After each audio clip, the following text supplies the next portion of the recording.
6h30, les compétiteurs sont sur le pont de l'Oyapock. Ils n'ont qu'une seule hâte, traverser pour se rendre du côté français, direction Saint-Georges. 6h35, c'est parti. Pour l'instant, c'est une masse qui s'empare de l'édifice. Les coureurs du dimanche côtoient les sportifs plus confirmés. Mais très vite, la nature opère une sélection et les pentes sont parfois difficiles à gravir. Certains commencent à voir le bout du tunnel. Ceux qui ont pris l'option 7 km effectuent leur demi-tour. Quand d'autres doivent continuer au niveau du rond-point, les valeureux qui ont choisi les 21 km. L'arrivée des 7 km se fait sur le pont. Et c'est Maxwell Silva de Macapa qui boucle son parcours en 24 minutes 52 secondes. La première femme vient du même club de Macapa et arrive 5 minutes après Maxwell.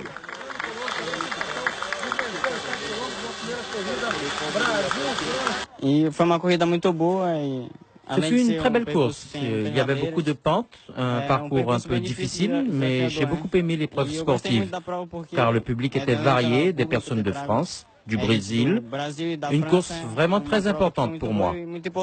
Non, ça n'a pas été facile, mais le parcours était pas mal. Et je suis très contente d'avoir terminé malgré les pentes. C'était vraiment merveilleux. Les coureurs du semi-marathon, quant à eux, ne s'arrêtent pas et vont du côté brésilien pour continuer leur parcours.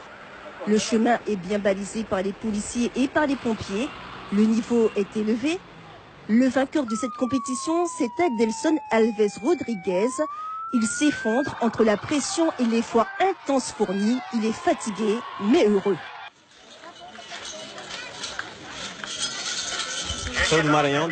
Je suis du Maranhão, de l'état du Maranhão, Barão de Grojo. Je participe à ce semi-marathon comme celui-ci, ici dans l'extrême nord du Brésil, qui a une frontière avec un pays européen.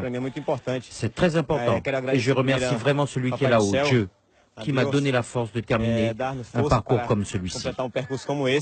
Le premier Français pour les 7 km arrive 6 minutes seulement après le vainqueur de la petite course. Il fait partie de l'association sportive du centre hospitalier de Cayenne. Au départ, c'était pas gagné. Et quand je suis arrivé, on m'a dit vous êtes premier Français. J'étais très surpris. Ça me fait plaisir. Une course placée sous le signe de la coopération franco-brésilienne. J'ai grandi à Saint-Georges et c'était juste pas possible de rater cet événement. Pour moi, c'est historique.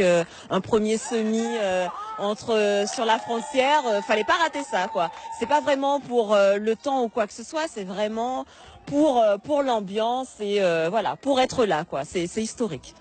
Un pont pour relier deux nations. Ce premier semi-marathon franco-brésilien pour les organisateurs est avant tout le symbole d'une coopération renforcée et amicale entre la France, la Guyane et le Brésil.